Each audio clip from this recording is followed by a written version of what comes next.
take a man from 4th position to number 1? Which law? Which document did you see? No, I don't get it. That Obusi man became governor.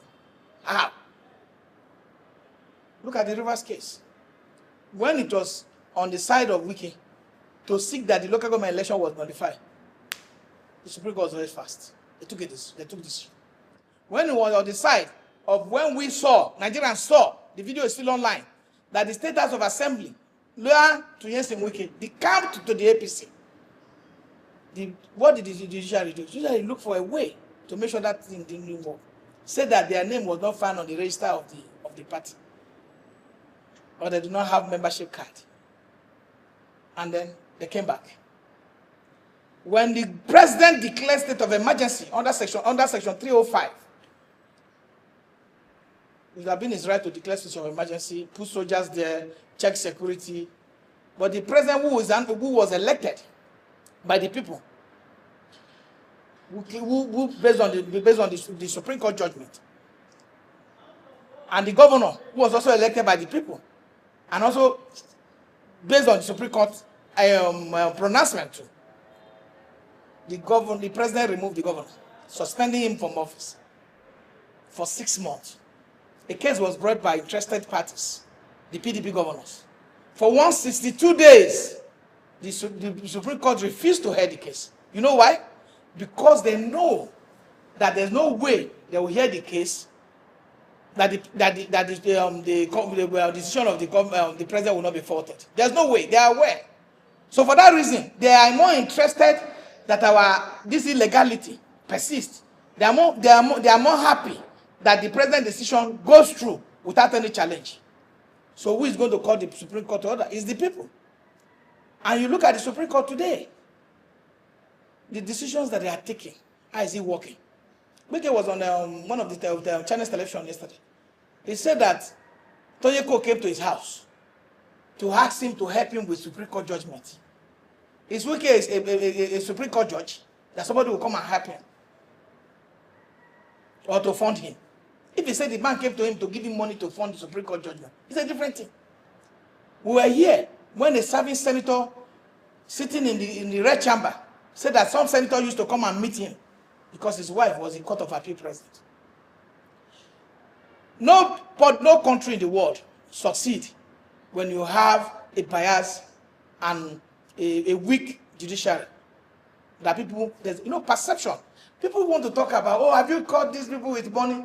You look at the situation where America is stopping not giving visa to some judges because they feel they are corrupt, and you feel that it's good, that we should just don't worry. It's America that is doing it. You don't know the data that America has. You don't know the information they have. When the Supreme Court can just sit down and take these decisions without looking at the effect, long-term effect on our economic and political life. Nobody. I was with some very big investors who were talking about the man is investing in Ghana. And I asked him why. He said, I had 4 cases in Ghana. I went to court. The cases are not even as clear as the one I had in Nigeria.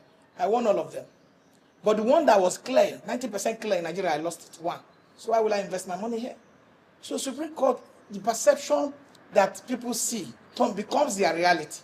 So people are afraid of putting their money where the security check that only they have is the Supreme Court, is the Appeal Court, is our Federal High Court and State High Court.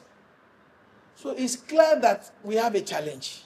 And if we are aware that we have a challenge, the best thing we can do to make sure that this challenge does not consume all of us is for people to have a rethink. To have a rethink. Today we talk about Justice Toputa. We're talking about him every day. Even when there was crisis in this country and they were trying to set it, they look for who had discipline, who has character. They brought him as a Toputa panel. I don't know why people don't want to live that life. Sibu Bagaladima, it was on TV. Said that there's a plot for Tinubu to appoint one of the former Court of Appeal judges as INEC chairman. That should have been an happy thing for all of us. You understand? Because a judge being an INEC chairman would have been the best thing. But why are they shouting? They say the alleged judge, allegedly that the judge that is being proposed is a very corrupt official, judicial official. So these are the issue. Because if not, Nigerians would have been rejoicing. Oh, the man will know the law. The man will understand the intricate and dynamics of Nigerian politician. The man will, but nobody is thinking of that. People are thinking of the corruption. Their tendency is that is perception. We look at Orumolo Abiwo, the former chief judge of the chief judge of the federation, who was given the consultancy of accountancy was given to his brother. His children were given a position on the bench. So these are, you can't now run a judiciary that is now driven to nepotism, tribalism, corruption, and all sorts of negative tendencies, and you expect a country to survive. We have a challenge, and that challenge is that we must start to clean up the judiciary. And for us to clean it up, we need to get our electoral processes right. As soon as Nigerians can elect somebody on their own, without interference, without godfatherism, by beating all the obstacles that will be established by those in power, by making sure they put somebody in office that they will truly hit their chest and say, we put you here.